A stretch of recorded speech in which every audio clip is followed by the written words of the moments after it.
So excited, y'all, on this windy day here in El Paso. I just recycled some of my cat food boxes into a lovely duct tape covered tray. I can put my tools and my beads that I'm working with that I don't exactly want to put away because it's a ongoing project. I don't want them laying on my table. I can just throw all this stuff on the tray and pick the tray up and move, and then my desk is clean. I just used some various types of tape. I did use some Duct brand duct tape. This is the Scotch brand glitter duct tape, and it really worked a lot better to make this tray because it does not have the tendency to come apart as easily as the Duct brand glitter tape does. I've got some of these beading mats. They're just about the exact size of this Friskies indoor cat food box. There are 3 of these bead mats in this package that I got at Michael's. I'm just going to take one of the mats and put it inside the body of the box on the next one that I make, and then do the duct tape and the handles and everything like I did on this box, whereas this box has the duct tape on the bottom center. I've got all the junk off here except for the duct tape that I used, and I just tried to coordinate my colors with pinks and blues that I have in my brand colors for a touch of sparkle. But I really love this quilting pattern. It just makes it kind of a homespun look to me, and I love that it has these little roses and flowers and all those cute little colors. So in this particular pattern here, I did try to line up these little octagons, and even though they might be alternating colors and might be cut in half, it still tried to make the same shape. And then I lined the outer edges in my polka dots, and then I wanted to take this glitter tape that is really pretty. It's a fuchsia pink, and it's got some silvery glitter in the tape, and I wanted to make that the inside. But then on the outside, I wanted to have some of my little Hello Kitties, and she's got some little peace signs on here, and she's winking at me. So I did put duct tape on the bottom of my tray here just because I thought, well, you know, if I ever do work with my resin or whatnot or anything wet, then I might worry about getting the bottom of the cardboard wet. I turned out my handles, that way it just kind of looks more like a tray. I'm going to be making the second of my trays. This time I'm going to be using some red and black colors. I'm going to have some Mickey Mouse tape and some cherries, red and white polka dot, and some just black and white plaid. When you're working with duct tape, it is a good idea to get these Fiskars duct tape edition scissors, because when you cut the duct tape you don't have the sticky left behind. And you'll want a lovely X-Acto knife. Make sure that you are very careful if you're cutting, especially if you're under the age of, I'd say, maybe 11 and under. This time I'm going to be inserting a bead mat, and I did the gray one because I've got the duct tape here in the black and red, so I thought that would coordinate well. Now I'm going to get started. Apparently I've got a supervisor. This is recycling at its finest, because this way not only am I able to use something that I get all the time, but I'm able to keep it out of a landfill, turn it into something really cute. The box is 13.5 inches long this way across, and then it's only 10 inches wide. So if you use the different boxes like the smaller one that I showed you, those measurements obviously are going to be different, and you just really need to use a ruler, or for me, I'm using this self-healing mat that I have for my duct tape, and it's got those little squares that are an inch in measurement. What I want to do is essentially create a frame with my duct tape all around this bead mat so that it's stuck in place. Because I am not covering the entire inside with the tape, I'm going to be cutting the strip that I'm fixing to cut off in the 13.5 inches. I'm going to be cutting that apart. Okay, so because I only need about a ½ an inch here on the bottom or the top, then I'm going to cut my piece of duct tape in half. And then you've got markings here on your board, so I'm going to look here and see. Then just try to cut as straight a line as you can. Just like a frame, you want to be sure that you're centering your bead mat as best as you can. Now we're going to be trimming this out in other tape, so the only thing that this inner tape is doing is making my bead mat stay in place.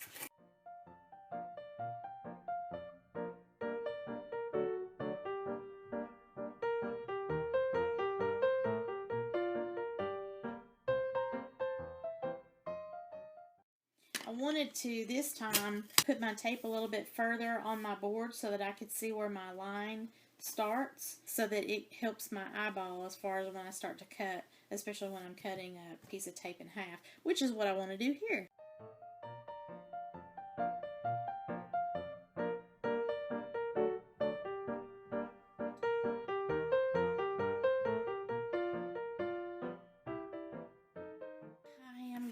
To cover the inside edges, the lip of my box, and for that I want to have the cherries. So the first thing I need to do is I need to have a 13.5 inch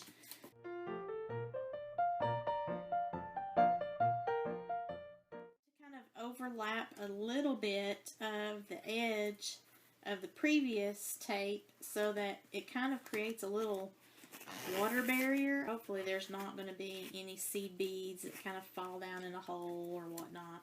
I still have the lip of the tape is up. So now what I'm going to do is I'm just going to fold this lip down.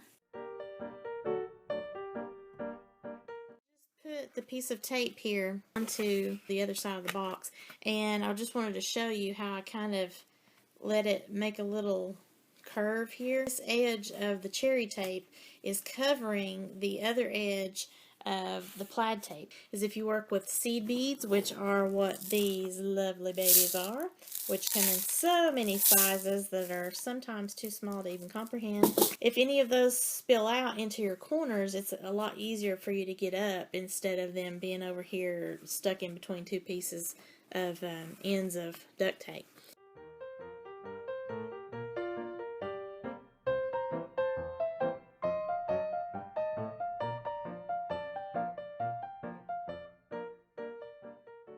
I'll be using two pieces that are 13.5 inches long again to cover the long parts, the outside box. Now what I want to do is cover the outside right down to the end of the box. So you could do this a couple of different ways. You can start your tape here at the top. First time I did my box, I put these outer pieces of tape on first, and then when I folded over my inner piece of tape, it acted as a little edge.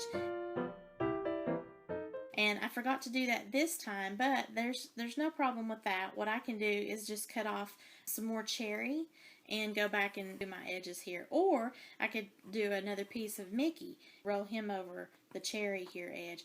But you don't want to leave this sticky edge right here exposed at the top. I want to have my cherries be the trim. Now I need two 10-inch pieces of Mickey Mouse.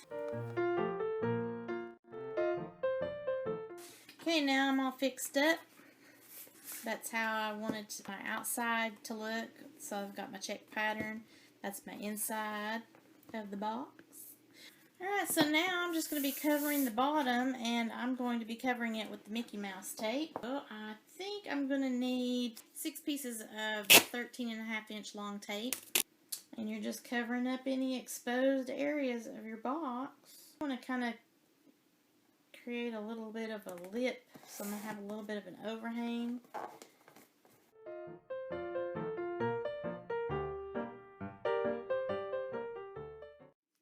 Okay, so I am going to then cut off some tape about 2 inches long, and I'm going to go around the corners and just try to strengthen these corners, because see how there's a slit? That's where the tapes are meeting.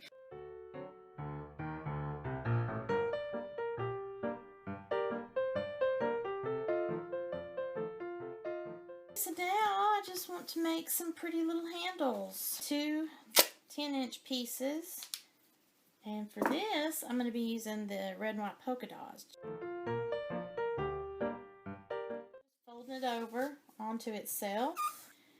I want my handles to be facing outward, sort of like an awareness ribbon. That's how I want it to go, because I want that to be facing outwards as my handle. The way I would attach that is I would decide how I want it to be spaced apart, and then that way my handle is outside of my box. That way it's easier for me to grab, and the handle that I'm grabbing will be the closed edge of the tape. That way there's less sticky that gets on my fingers when I go to grab for my box, and it's not got that exposed edge. I need to have 2 pieces on each side, and I want it to be about 2 inches wide for each. I'm going to make this 4 inches long, and then I'm going to score it at the halfway point, so there's going to be 2.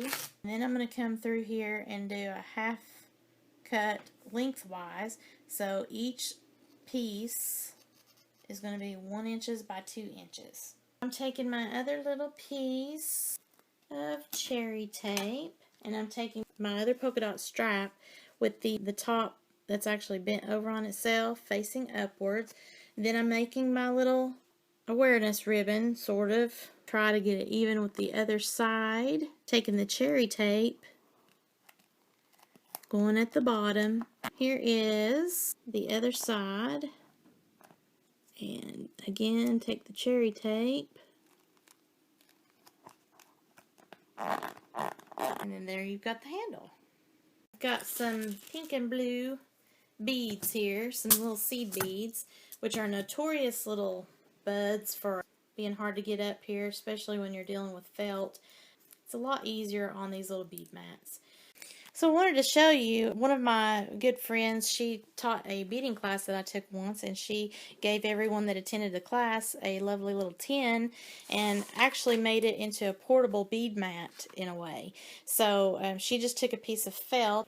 See the difference of fabric is? The felt has some little hairs that kind of come up and want to grab your beading needle. This tray is more for if you want to work on your beading while you're, watching television or something, or if you need a larger surface. And then, of course, this one doesn't have a closure to it. This one is open. I have a lot of duct tape, so I just wanted to coordinate, make something really cute and cheery. And now I've got something that I can take downstairs with me whenever I want a larger beading area while I'm watching television with my hubby. Here are both of my trays side by side. This one to the left is the bead mat tray, and then this one on the right is my first tray that I did, where it's fully lined in duct tape all the way through, and I can use this for any purpose, and it is also waterproof because of the duct tape. Keep in mind this is made of cardboard. This is just really for craft purposes or decoration purposes. Here are the 2 completed trays on top, and then of course this is what I started out with, this Friskies indoor cat food box. So I had a lot of fun with this frugal project here in my recycling of my cat food boxes. So if you've got any pet food boxes that you've been thinking, man, I wish there was something cool I could do with some duct tape that I might have, there you are, have at it. These would be great little recyclable gifts that you can make for your friends and family. I think Mr. Blinky likes the fact that I am recycling the kitty cat food trays. Doesn't this lovely tray look so much more inviting and cute than this plain old cat food cardboard box with a bunch of sloppy tools thrown in there? Yes, it does, so give me a thumbs up. If you enjoyed this lovely little project tutorial, please like and comment on my video, and don't forget to subscribe so that you can get more wonderful little DIY projects from A Touch of Sparkle by Monica. Have a sparkle-riffic day, everyone. Bye!